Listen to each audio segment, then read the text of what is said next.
Rajyavardhan sir, ಕಾರ್ಯಕ್ರಮಕ್ಕೆ ಸ್ವಾಗತ ನಿಮಗೆ. Thank you so much. So ನಿಮ್ಮ ಹೆಸರಲ್ಲಿ ಅಣ್ಣವರು, ವಿಷ್ಣು ಸರ್ ಎರಡೂ ಇದೆ. ಸೊ ಹೇಗನ್ಸುತ್ತೆ ಇದ್ರ ಬಗ್ಗೆ? ಖುಷಿ ಆಗುತ್ತೆ, ಪ್ಲಸ್ ಅವರ ಬ್ಲೆಸ್ಸಿಂಗ್ಸು. ಅಂದರೆ ನಮ್ಮ ತಂದೆ ಎಲ್ಲರೊಟ್ಟು ಕೆಲಸ ಮಾಡಿದ್ರಲ್ಲ, ಮೇ ಬಿ ಆ ಪ್ರೀತಿಗೆ ಇಟ್ಟಿರೋ ಹೆಸರು ಅನಿಸುತ್ತೆ. ನಾವು ಯಾವತ್ತೂ ಅದು ಅಂದ್ಕೊಂಡೇ ಇರಲಿಲ್ಲ ಅದು ಇಂಡಸ್ಟ್ರಿಲಿ ಈ ಥರ ಮಟ್ಟಕ್ಕೆ ಸೌಂಡ್ ಆಗುತ್ತೆ ಅಂತ. ಖುಷಿ ಆಗುತ್ತೆ ಈಗ. ಓಕೆ, ರಾಜವರ್ಧನ್ ಅವರು ಹೈಟು ವೆಯ್ಟ್ ಎಲ್ಲ ಸುದೀಪ್ ಸರ್, ದರ್ಶನ್ ಸರ್ ನೋಡ್ದಂಗೆ ಆಗುತ್ತೆ. ಸೊ ಏನು ಹೇಳ್ತೀರಾ ಸರ್, ನೀವು ಆಲ್ಮೋಸ್ಟ್ ಎಲ್ಲ ಮಾಸ್ ಇರೋಂತ ಕರೀತಿದ್ದಾರೆ ನಿಮ್ಮನ್ನು ಇಂಡಸ್ಟ್ರಿಯಲ್ಲಿ. ಸೊ ಏನು ಹೇಳ್ತೀರಾ, ಅದೇ ವೆಯ್ಟು ಅದೇ ಇದೆಲ್ಲ? Again blessings. ಮೇ ಬಿ ನಮ್ಮ ತಂದೆ ತುಂಬ ಹೈಟ್ ಕಮ್ಮಿ ಇದ್ದಾರೆ. ನಾನು ಹೈಟ್ ಬಂದಿರಲಿಲ್ಲ ಅಂದಿದ್ರೆ ಸಿನಿಮಾ ಇಂಡಸ್ಟ್ರಿಗೆ ಬರ್ತಿರಲಿಲ್ಲ ಅನಿಸುತ್ತೆ. ಅವತ್ತಿನ ಕಾಲದಲ್ಲಿ ಅಂದರೆ ಕಾಲೇಜ್ ಡೇಸಲ್ಲಿ ಹೈಟು ವೆಯ್ಟು ಎಲ್ಲ ಚೆನ್ನಾಗಿದೆಯಾ, ಫಿಸಿಕೆಲ್ಲ ಚೆನ್ನಾಗಿದೆ, ನಾವು ಸಿನಿಮಾ ಮಾಡ್ಬೋದಲ್ಲ ಅಂತ ಒಂದಷ್ಟು ಜನ ಕಾಂಪ್ಲಿಕೇಟ್ ಮಾಡ್ತಿದ್ರು. ಎಲ್ಲೋ ಸಬ್ಕಾನ್ಷಿಯಸ್ ಮೈಂಡಲ್ಲಿ ಹೌದಲ್ಲ ಮಾಡ್ಬೋದಲ್ಲ ಅಂತ ನನಗೂ ಅನ್ನಿಸ್ತಿತ್ತು. ಮೇ ಬಿ ಇವತ್ತು ಆ್ಯಕ್ಷನ್ ಮಾಡೋಕ್ಕೆ ಇರ್ಬೋದು, ಬೇರೆ ಏನೇ ಆಗಿದ್ರು ಹೈಟು ಬಾಡಿ ಎಲ್ಲ ತುಂಬ ಪ್ಲಸ್ ಆಗುತ್ತೆ, ಪ್ಲಸ್ ಆಗ್ತಾ ಇದೆ. ಸೊ ನೀವು ಇರ್ತಕ್ಕಂಥ ಹೈಟು ವೆಯ್ಟ್ಗೆ ಸೊ ಆಲ್ಮೋಸ್ಟ್ ಮಾಸ್ ಸಬ್ಜೆಕ್ಟೇ ಉಳ್ಕೊಂಡ್ ಬರುತ್ತೆ. ಸೊ ಪ್ರಣಯಂ ಈ ಒಂದು ಶೀರ್ಷಿಕೆ ಕೇಳಿದ್ರೆ ಕಂಪ್ಲೀಟ್ ಒಂದು ಪ್ರೇಮ ಕತೆ, ಒಂದು ಲವ್ ಡ್ರಾಮಾ ಸಿನಿಮಾ ಅನ್ಸುತ್ತಲ್ವ ಸರ್? ಹೇಗೆ ಬಂತು ಈ ಒಂದು ಸಿನಿಮಾದ ಆಫರ್ ನಿಮಗೆ? ಅಂದರೆ ಕಲಾವಿದನಾಗಿ ಬೇರೆ ಬೇರೆ ಪಾತ್ರಗಳಲ್ಲಿ ನಾವು ಕೂಡ ಕಾಣಿಸ್ಕೊಬೇಕು. ಒಂದು ಸಿನಿಮಾ ಹಿಟ್ಟಾಗಿದ್ದ ತಕ್ಷಣವೇ ಅದೇ ಪ್ಯಾಟರ್ನಲ್ಲಿ ಸಿನಿಮಾಗಳು ಬರ್ತಾ ಹೋಗುತ್ತೆ. ನನಗೆ ಅದನ್ನು ಬ್ರೇಕ್ ಮಾಡಬೇಕು ಅನ್ನೋದೊಂದಿತ್ತು. ಬಿಚ್ಚುಗತ್ತಿ ಒಂದು ಹಿಸ್ಟಾರಿಕಲ್ ರೋಲಲ್ಲಿ ನಾನು ಬಂದಿದ್ದೆ. ಅದಾಗಿದ ತಕ್ಷಣ ಒಂದು ತುಂಬ ಕಾಂಟ್ರಾಸ್ಟ್ ಮಾಡಬೇಕು ಅನ್ನೋದು ತುಂಬ ನಾನು ನಂಬ್ತೀನಿ.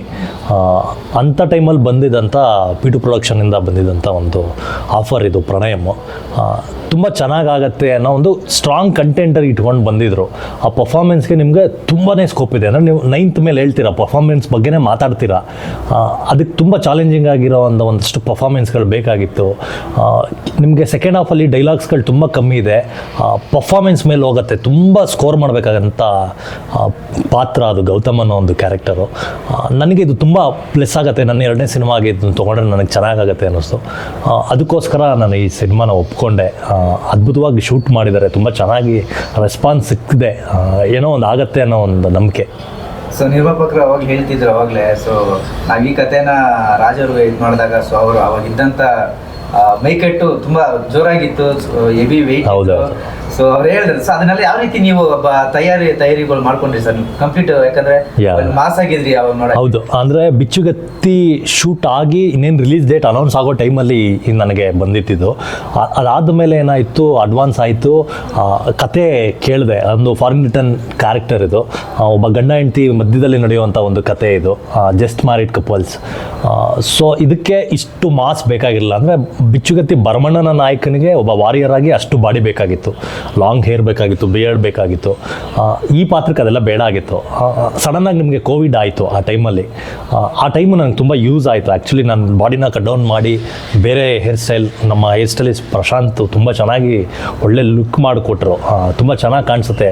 ನನ್ನ ಸ್ಟಾಫ್ ಮೇಕಪ್ ಆಗಿರ್ಬೋದು, ಕಾಸ್ಟ್ಯೂಮ್ ಆಗಿರ್ಬೋದು, ಎಲ್ಲ ಈ ಕ್ಯಾರೆಕ್ಟರ್ ಪ್ಲಸ್ ಆಯಿತು. ಅದಕ್ಕೆ ನಿಮಗೆ ಕಾಂಟ್ರಾಸ್ಟಾಗಿ ಕಾಣಿಸ್ತೀನಿ ನಾನು. ಖುಷಿ ಆಯಿತು. ಈ ಥರನೂ ನಾನು ನನ್ನ ಸ್ಕ್ರೀನ್ ಮೇಲೆ ನೋಡ್ಕೊಬೇಕಾದ್ರೆ ಇಷ್ಟಪಡ್ತಿದ್ದಾರೆ. ತುಂಬ ಜನ ಫೀಮೇಲ್ಸ್ ಇಷ್ಟಪಡ್ತಿದ್ದಾರೆ. ಗೊತ್ತಿಲ್ಲ, ಚೆನ್ನಾಗಾಗತ್ತೆ ಅಂತ ನಂಬಿದ್ದೀನಿ. ಓಕೆ, ಪ್ರಣಯಂ ಅಂದರೆ ಎಲ್ಲೋ ಒಂದು ಕಡೆ ನಾವು ತೆಲುಗು ಈ ಥರ ಟೈಟ್ಲು ಕೇಳಿರ್ತೀವಿ. ಸೊ ಪ್ರಣಯಂ ಅಂತ ಯಾಕೆ ಬೇಕಾಯ್ತು ಸರ್ ಈ ಟೈಟ್ಲ್ ಅಂತ ಈ ಸಿನಿಮಾಗೆ?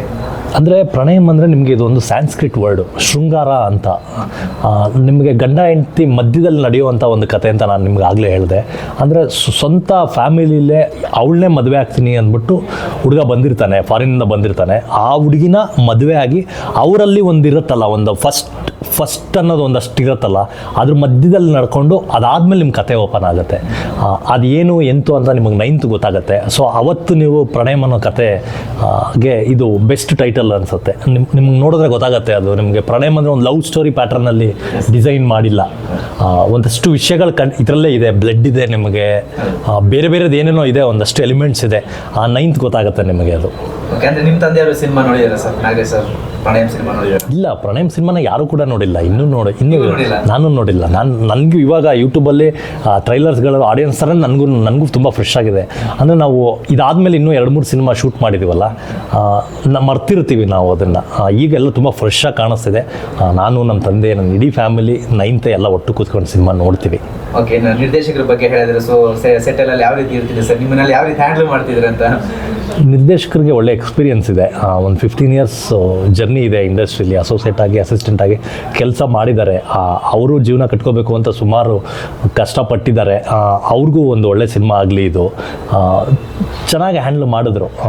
ಅಂದರೆ ನೇಚರಲ್ಲಿ ಶೂಟ್ ಮಾಡೋದು ತುಂಬ ಕಷ್ಟ ಆ್ಯಕ್ಚುಲಿ. ನೇಚರ್ ನಮ್ಮ ಮಾತು ಕೇಳೋದಿಲ್ಲ. ನಾವುಗಳು ಡೈರೆಕ್ಟ್ರ್ ಮಾತು ಕೇಳ್ಬೋದು, ಬಟ್ ನೇಚರ್ ಕೇಳೋದಿಲ್ಲ ನಿಮಗೆ. ಆ ಥರ ಒಂದಷ್ಟು ಪ್ರಾಬ್ಲಮ್ಗಳಿತ್ತು. ಅದೆಲ್ಲ ಫೇಸ್ ಮಾಡಿ, ಅಂದರೆ ವೆದರು, ಮಳೆ, ಮಿಸ್ಟು, ಅದೆಲ್ಲ ನಿಮಗೆ ಈ ಲವ್ ಸ್ಟೋರಿಗಳಿಗೆ ಬೇಕಾಗತ್ತೆ. ಅದೆಲ್ಲ ನೋಡ್ಕೊಂಡು ಪ್ಲ್ಯಾನ್ ಮಾಡಿ ನಿಮಗೆ ವರ್ಷದಲ್ಲಿ ಮ್ಯಾಕ್ಸ್ ಅಂದರೆ ನಿಮಗೆ ನವಂಬರ್, ಡಿಸೆಂಬರ್ ಆ ಟೈಮಲ್ಲಿ ಅಷ್ಟೇ ಶೂಟ್ ಮಾಡೋಕ್ಕಾಗೋದು. ಆ ಟೈಮಲ್ಲೇ ನಾವು ಶೂಟ್ ಮಾಡಿದ್ವಿ ಇದನ್ನು ಕೂಡ. ತುಂಬ ಚೆನ್ನಾಗಿ ಬಂತು ಸಿನಿಮಾ. ಡೈರೆಕ್ಟ್ರಿಗೆ ಇದೊಂದು ಒಳ್ಳೆ ಬ್ರೇಕ್ ಆಗುತ್ತೆ. ಅವ್ರು ಪಟ್ಟಿದ್ದ ಕಷ್ಟಕ್ಕೆ ಇದೊಳ್ಳೆ ರಿಸಲ್ಟ್ ಆಗುತ್ತೆ ಅವ್ರಿಗೆ. ಸೊ ನಿರ್ಮಾಪಕರು ಒಂದು ಪ್ರೆಸ್ ಮೀಟಲ್ಲಿ ಹೇಳ್ತಿದ್ರು, ಪ್ರಣಯಂ ಸಿನಿಮಾಗೆ ನಾಯಕಿನ ಬೇರೆ ದೊಡ್ಡ ಒಳ್ಳೊಳ್ಳೆ ನಾಯಕಿಗೆ ಅಡ್ವಾನ್ಸ್ಗಳು ಮಾಡಿದ್ವಿ ನಾವು. ಸೊ ಕಾರಣಾಂತರಗಳಿಂದ ಅವರು ನಮ್ಮ ಸಿನಿಮಾಗೆ ಇದಾಗಲಿಲ್ಲ, ಆಯ್ಕೆ ಆಗಲಿಲ್ಲ ಅಂತ ಹೇಳಿ. ಸೊ ಯಾಕೆ, ಏನಾಯ್ತು ಅಂತ ಸರ್? ಯಾಕೆ ಹೀರೋ ಶುಭ ಅಂತ? ಇಲ್ಲ, ಇಂಡಸ್ಟ್ರಿಲಿ ಸಿನಿಮಾ ಹೇಗೆ ಅಂದರೆ, ಯಾರು ಬೇಕೋ ಅದನ್ನು ಸಿನಿಮಾನೇ ತೊಗೊಳತ್ತೆ, ಯಾರನ್ನ ಬೇಡ ಅದನ್ನು ಕೈ ಬಿಟ್ಬಿಡತ್ತೆ ಸಿನಿಮಾ. ನನಗೂ ಕೂಡ ಗೊತ್ತಿಲ್ಲ. ನಾನು ಇಲ್ಲಿ ಸೆಲೆಕ್ಟ್ ಆಗಿ ಸ್ವಲ್ಪ ದಿನ ನಾನು ಟೀಮ್ಗೂ ಕನೆಕ್ಷನ್ ಇರಲಿಲ್ಲ. ಅಂದರೆ ನನ್ನ ಬೇರೆ ಸಿನಿಮಾ ರಿಲೀಸ್ ಇತ್ತು, ನಾನು ಅದರಲ್ಲಿ ಬ್ಯುಸಿ ಇದ್ದೆ. ಆ ಟೈಮಲ್ಲಿ ಇವರು ಒಂದಷ್ಟು ಜನಕ್ಕೆ ಕತೆ ಹೇಳಿದ್ದಾರೆ ಅಂತ ಫೋನ್ ಕಾಲಲ್ಲಿ ನಾನು ಕೇಳ್ತಾ ಇದ್ದೆ. ಹೌದಾ, ಓಕೆ ಅಂತ. ಅಂದರೆ ನಾನು ಕೂಡ 4 ಜನ ಹೀರೋಗಳು ಬಿಟ್ಟಾದಮೇಲೆ ಬಂದು ಸೇರಿರೋದಂತೆ. ನನಗೂ ಗೊತ್ತಿರಲಿಲ್ಲ ಅದು. ತುಂಬ ಹಿಂದೆ ಬೇರೆ ಹೀರೋಗಳಿಗೆ ಅಡ್ವಾನ್ಸ್ ಕೂಡ ಆಗಿತ್ತಂತೆ. ನನಗೂ ಅದು ಗೊತ್ತಿರಲಿಲ್ಲ. ಅಂದರೆ ನಾನು ನಂಬೋದೇನು ಅಂದರೆ, ಆ ನಿರ್ಮಾಪಕರ ಜೊತೆ ನಂದು ಋಣ ಇತ್ತು, ಅದು ಆಯಿತು ಅಷ್ಟೇ. ಅದು ಕೆಲವೊಂದು ಆಗತ್ತೆ ಸಿನಿಮಾಗಳಲ್ಲಿ, ಏನೂ ಮಾಡೋಕ್ಕಾಗಲ್ಲ. ಅದು ಹೊಸಬಾ ಅಳಬಾ ಅನ್ನೋದೇನಿಲ್ಲ. ಫಸ್ಟ್ ಪಿಕ್ಚರಲ್ಲಿ ನಿಮಗೆ ಹರಿಪ್ರಿಯ ಅವ್ರ ಜೊತೆಲಿ ಮಾಡಿದ್ರು, ಈಗ ನಮಗೆ ರಾಗಿಣಿಯವರು ಮಾಡ್ತಿದ್ದಾರೆ. ತುಂಬ ದೊಡ್ಡವರು ಮಾಡಿದ್ದಾರೆ. ನಿಮ್ಗೆ ಒಂದು ಸಿನಿಮಾದಲ್ಲಿ ಅಷ್ಟೇ ದೊಡ್ಡವರು ಸಣ್ಣವರು, ಅದೆಲ್ಲ ಈಗ ಯಾರು ಸಣ್ಣವರು ಅಲ್ಲ ದೊಡ್ಡವರು ಅಲ್ಲ, ಎಲ್ಲ ಈಕ್ವಲ್ಲೇ ಅಂತ ನಾನು ನಂಬ್ತೀನಿ. ಓಕೆ ಸರ್, ಇನ್ನು ಸಿನಿಮಾ ಇದೆ, ಫೆಬ್ರವರಿ 9ನೇ ತಾರೀಕು ಸಿನಿಮಾ ಬಿಡುಗಡೆ ಆಗ್ತಿದೆ. ಸೊ ಆಡಿಯನ್ಸ್ಗೆ ಏನು ಹೇಳ್ತೀವಿ ಸರ್ ಕೊನೆಯದಾಗಿ? ತುಂಬ ಒಳ್ಳೆ ಕಂಟೆಂಟ್ ಮುಖಾಂತರ ಬಂದಿದ್ದೀವಿ. ಬಿಚ್ಚುಗತ್ತಿಗೆ ತುಂಬ ದೊಡ್ಡ ಮಟ್ಟದಲ್ಲಿ ಸಕ್ಸಸ್ ಸಿಕ್ತು. ತುಂಬ ಚೆನ್ನಾಗಿ ಅಪ್ಕೊಂಡು ನೋಡಿದ್ರು ಆ ಸಿನಿಮಾನ. ಅದೇ ಥರ ಇದನ್ನು ನೋಡಿ, ಅಂದರೆ ನಿಮ್ಮಿಂದ ತೊಗೊಳೋ ಒಂದು 100 ರೂಪಾಯಿಗೆ ಮೋಸ ಆಗಲ್ಲ. ನಿಮ್ಮನ್ನು 2 hours ತುಂಬ ಚೆನ್ನಾಗಿ ಎಂಟರ್ಟೈನ್ ಮಾಡ್ತೀವಿ. ನಿಮಗೆ ಬೇಕಾಗಿರೋ ಎಲಿಮೆಂಟ್ಸ್ಗಳೆಲ್ಲ ಇದೆ, ತುಂಬ ಚೆನ್ನಾಗಿದೆ. ಖುಷಿಪಟ್ಟು ಒಂದೊಳ್ಳೆ ಫೀಲ್ ಗುಡ್ ಮೂವಿನ ನೋಡ್ತೀರಾ. ಒಳ್ಳೆ ಮ್ಯೂಸಿಕ್ ಅಂತೂ ತುಂಬ ಅದ್ಭುತವಾಗಿದೆ, ವಿಜುವಲ್ಸ್ಗಳು ಸಖತ್ತಾಗಿದೆ. ನಾವು ಕೂಡ ಕಷ್ಟಪಟ್ಟು ಎಫರ್ಟ್ ಹಾಕಿ ಸಿನಿಮಾ ಮಾಡಿದ್ದೀವಿ.